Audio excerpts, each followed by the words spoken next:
آج ہم ایک ایسی داستان پر بات کرنے والے ہیں جو بالکل تاریخ کی سب سے عظیم قربانی کی کہانی ہے۔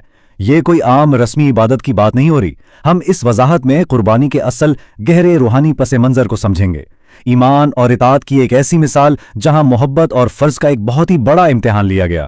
اس عظیم مقصد کو سمجھنے کے لیے چلیے تاریخ کے اس ورق کو پلٹتے ہیں۔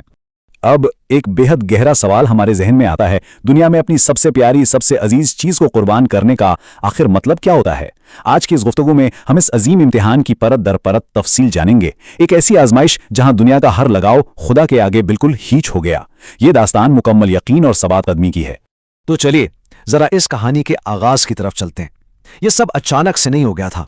پہلی رات ایک خواب آتا ہے جس میں قربانی کا حکم ملتا ہے، پھر اگلے دن یعنی دوسری رات بالکل وہی خواب واضح طور پر دوبارہ نظر آتا ہے، اور پھر تیسرا مرحلہ وہ تھا جہاں حضرت ابراہیم علیہ السلام کو یہ مکمل ادراک ہو جاتا ہے کہ دیکھیے یہ کوئی عام قربانی نہیں ہے، خدا یہاں ان کی سب سے عزیز ترین چیز مانگ رہا ہے۔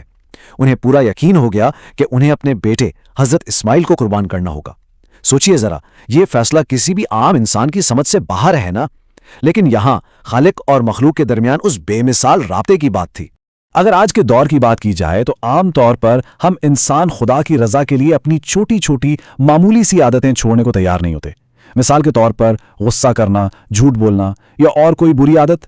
انسان ان چیزوں سے اس قدر جڑا ہوا ہے، لیکن دوسری طرف ذرا حضرت ابراہیم کو دیکھیے، انہوں نے اپنے خالق کو راضی کرنے کے لیے اپنے اکلوتے اور انتہائی پیارے بیٹے کی قربانی دینے میں ایک لمحے کی بھی ہچکچاہٹ محسوس نہیں کی۔ واقعی یہ فرق ہمیں بہت کچھ سوچنے پر مجبور کر دیتا ہے۔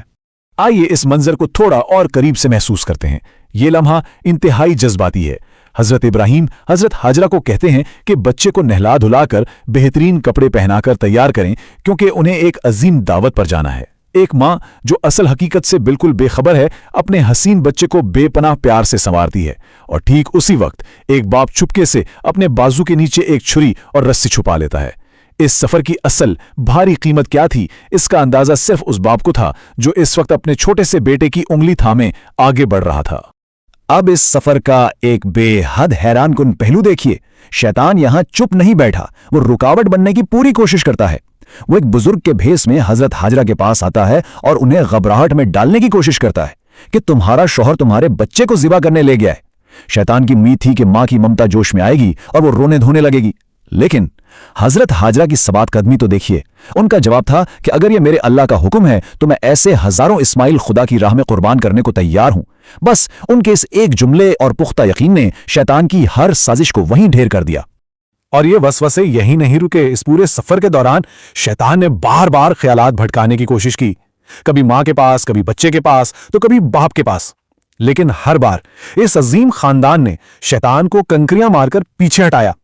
اصل میں یہ کنکریاں مارنا یہ صرف ایک عملی قدم نہیں تھا، بلکہ دنیاوی مفاد اور شیطانی وسوسوں کو روحانی طور پر سختی سے رد کرنے کا اظہار تھا، ایک مکمل انکار۔ اور یہ انکار اتنا عظیم تھا کہ آج تک صدیوں بعد بھی حج کے عظیم ترین روحانی سفر میں اس عمل کو پوری عقیدت سے دہرایا جاتا ہے۔ خیر، یہ آزمائش ایک بہت اہم بات سکھاتی ہے کہ شیطان انسان کو بھڑکانے کا کوئی موقع نہیں چھوڑتا۔ تاریخ میں امام احمد بن حنبل کا واقعہ اس کی بہترین مثال پیش کرتا ہے۔ اپنے آخری وقت میں موت کے بستر پر وہ مسلسل کہہ رہے تھے، ابھی نہیں، ابھی نہیں۔ بعد میں پتہ چلا کہ شیطان ان کے سرہانے کھڑا یہ وسوسہ ڈال رہا تھا کہ تم میرے جال سے بچ نکلے ہو، لیکن امام اس چال کو سمجھ گئے تھے۔ وہ جانتے تھے کہ آخری سانس تک انسان آزمائش میں ہوتا ہے، جب تک جان میں جان ہے آزمائش پوری طرح ختم نہیں ہوتی۔ واپس اس کہانی کی طرف آتے ہیں۔ جب باپ اور بیٹا پہاڑی کے قریب پہنچتے ہیں تو ایک بڑا ہی اہم مقام آتا ہے۔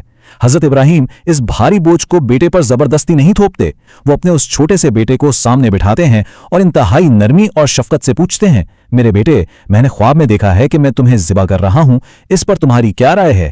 ایک نبی ہوتے ہوئے بھی انہوں نے اس حکم میں بیٹے کا مشورہ شامل کیا۔ یہ اس خاندان کے درمیان انتہائی گہرے احترام اور محبت کو ظاہر کرتا ہے۔ اب یہاں سب سے حیران کن بات سنیے، اس چھوٹے سے بچے کا جواب کیا تھا، جس کی عمر اس وقت شاید صرف 6 یا 7 سال تھی۔ وہاں کسی خوف، کسی گھبراہٹ کا نام و نشان نہیں تھا۔ اس عظیم فرزند نے جواب دیا، اے میرے والد، آپ کو جو حکم ملا ہے اس کی تعمیل کیجیے، انشاءاللہ آپ مجھے صبر کرنے والوں میں پائیں گے۔ یہ کوئی عام بچپن تو بالکل نہیں تھا، یہ اعلیٰ درجے کی اطاعت تھی۔ ایک باپ اپنے خدا کے آگے جھکا ہوا ہے اور ایک بیٹا اپنے والد اور اپنے خالق دونوں کے آگے مکمل فرما بردار ہے۔ اب